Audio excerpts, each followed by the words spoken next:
Hi, he's Terry. And she's Celeste. And today we're here to talk about a visit to Portugal, reasons why you might visit.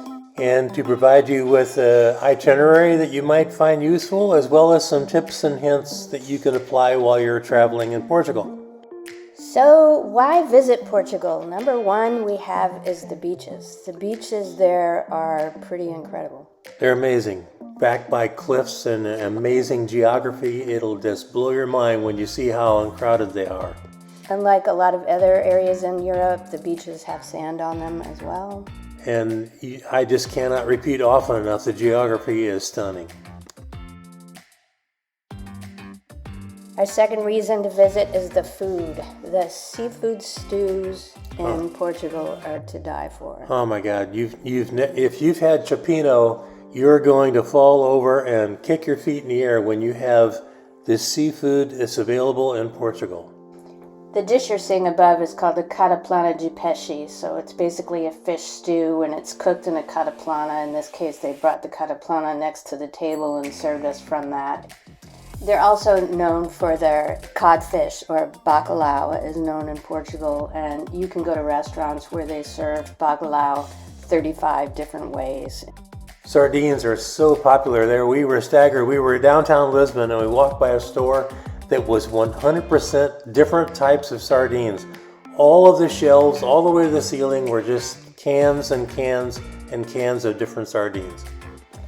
Also, the pastries that they have there really surprised us. We didn't really know what to expect when we went, and comparing it to other places in Europe like Germany and France, I mean, it's right up there. Yeah, the Europeans are fond of their pastries, and Portugal is no slouch when it comes to really unique, inventive pastries. Our next item is the wine. Yeah, very diverse and very deep. Some deep reds that they have. Dow being among them, quite good. Of course, they're known for their port wine. And then there's white wines like Vinho Verde, which is not very expensive at all and excellent. So if you like wine, Portugal should be on your list. Absolutely. Now, speaking of value, we found Portugal to be very inexpensive, affordable. very Yes. affordable. We were constantly impressed while we were there with the low cost of just about everything. Yeah, and it's been going up over the recent years, but there's still, compared to other major cities in Europe, it's still going to be a big bargain. The next item on our list is the weather. The weather there is very, very sunny. In fact, it's one of the sunniest places in Europe. The Algarve boasts 300 days of sun each year, so you can pretty much guarantee you're going to have a decent time on the weather-wise when you go on the beach. And we went in the fall, and it was just fabulous. It was a little hot, actually. We were there in September. Lisbon was a little warm, and the trains were a little warm, but something to keep in mind, right? Maybe August isn't your best bet, but you could go in the shoulder seasons. April and October would be beautiful. So a couple of things that impressed us. One was that most people seemed to speak English. We didn't have any trouble. Not at all. We found that in the Algarve, over a third of the population speak English there, so we never had an issue anywhere we stopped. Even if we tried to speak Portuguese, they would respond to us in English. Also, the roads and getting around were very well built. Yeah, freeways in Portugal resemble very closely what U.S.-built freeways look like. You won't have any trouble. One thing to be aware of is that all the highways are toll roads, so if you go there and you rent a car, you're going to want to get the car with the transponder. Ask the renting car company to make sure your car has a transponder. And that'll just make your life easier. So the next item we wanted to bring up isn't really a negative, but it could be for some people. There was a lot of graffiti, especially in the city areas in Lisbon and stuff, which surprised me somewhat. It was much more prevalent than some other places we've been to in Europe, and so it's something to be aware of. Just know that it's not going to look like downtown Geneva. One thing we loved was the Portuguese tiles on the buildings and in the restaurants. Portuguese tile at one point was actually cheaper than paint, and so you'll see it all around the city on different buildings. So now we're going to show you a 1-week itinerary. In our case, we flew into Porto, drove into the Douro River Valley, and then drove to Lisbon, and then down into the Algarve.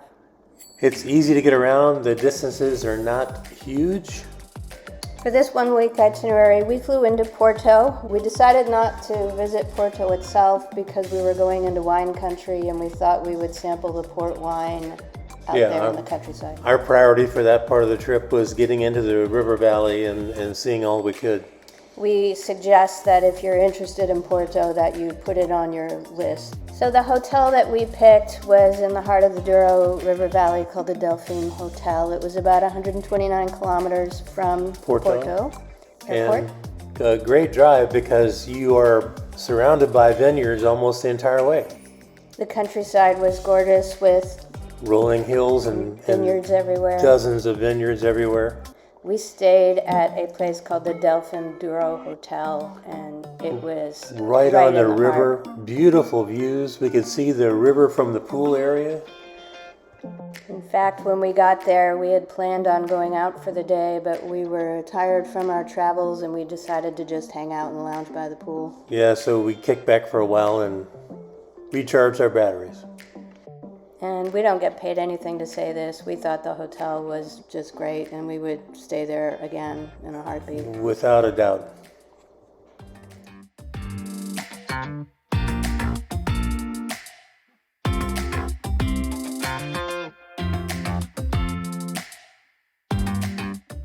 While we were there, we visited Quinta da Pacheca, and we did a wine tasting.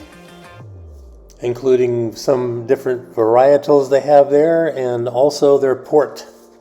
And we ended up purchasing some of their port, and we had some shipped home. My mother's Portuguese, actually, and she was delighted to get some port wine. It was top quality port. And if you don't like drinking port, it's very sweet. Some people don't like it, some people love it. It's got a very high alcohol content, but the port wine is great when you're cooking. It's really good to make stews and stuff with, so just a quick tip. So the estate is unusual. Besides wine production, it's also a hotel, which has a classic hotel building, and then they have cottages, which are actually gigantic wine barrels that you can rent and stay in. Yeah, they looked really cool. They're unique. This is an after-dinner view from our hotel room. Yeah, after the Pacheco estate tour, we came back and had dinner, and then after dinner we went out on the balcony and had this amazing view of the river. The next stop on the journey was Nazare. We had decided via research to go to where the big surf occurs. And you can see in this video the waves. This is a wintertime phenomena, so of course we were there at the wrong time of year, but the waves there are due to a canyon that focuses the water energy onto the beach in gigantic 100-foot waves. Of course, it was calm the day we were there, but this is what it looked like. This was our video. Calm. This is calm. There's still quite large waves. Yeah, these are 8 to 10 foot. You can hear the noise. Can you imagine what a 100-foot wave noise must be like? If you really want to know, you need to go find the HBO video entitled The 100-Foot Wave. It is an amazing piece of documentary. We drove down to Lisbon. We stayed just outside of the city. We needed to find a place that had parking because we had a car, so we didn't want to stay in Old Town, so we stayed in Belém. And found ourselves less than 1 kilometer from the famous Pastéis de Belém. We didn't even know that it was famous, but they're custard tarts, which are pastel de natas. Yummy. Are yummy. We were able to take the train into the city, and there's a lot to see in Lisbon. It's a very easy place to get around. You've got a number of different places you can visit by foot. In fact, the downtown area is all pedestrian. Yeah, there are tuk-tuks you can rent. There are trams that bring you up. If you go up to the Castle São Jorge, you might not want to use your legs, so you might want to take a tram or rent a tuk-tuk. We got halfway up, and then we hailed a tuk-tuk driver. Yeah, the castle is 312 meters above sea level. Great views from up there. The castle has a rich history, and it's one of the major sites in Lisbon. The red classic tile roofs all throughout Lisbon. Yeah, the city views from the castle are just amazing. You can see the Tower of Belém. Yeah, this is a very famous landmark in Lisbon. It's had various roles throughout its life. It started life as a fortress. It became an embarkation and debarkation point for Portuguese explorers, and later in life it became a prison. You can also visit the National Pantheon, where a number of Portuguese luminaries are entombed. If you are so inclined, you can go to the top and look at the view from the top of the building. Yes, quite high. As a day trip from Lisbon, you can go over to Cascais. It's just a train ride away. And it's a very famous area where people have been going to the beach for many, many hundreds of years. So you can stop there, have some food, hang out at the beach, and watch people. Yeah, the beaches are small, but they're obviously very popular. In the map above, you can see where Sintra is. Now, we didn't do it, but we suggest that if you go, that you try to get to Sintra. There are several palaces there, including the Penha National Palace pictured here.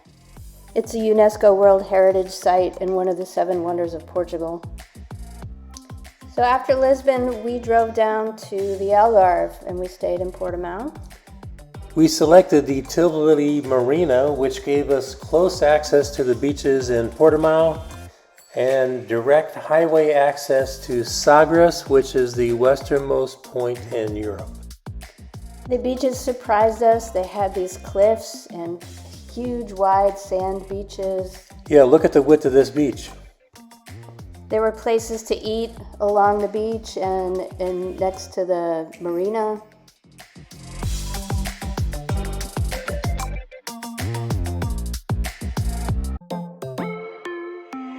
This is the day trip we took to Sagres, and this is the entrance to the Sagres Fortress, which once belonged to Prince Henry the Navigator. Everywhere north of the fort were heavily cliffed, and the surfers were everywhere, yet it's very uncrowded. We were impressed and we'd love to go back. We're thinking about another trip where we would go around the bottom of Portugal and over to Spain and do Gibraltar and Seville again. And that's all we have for you on Portugal and a suggested itinerary for a week trip.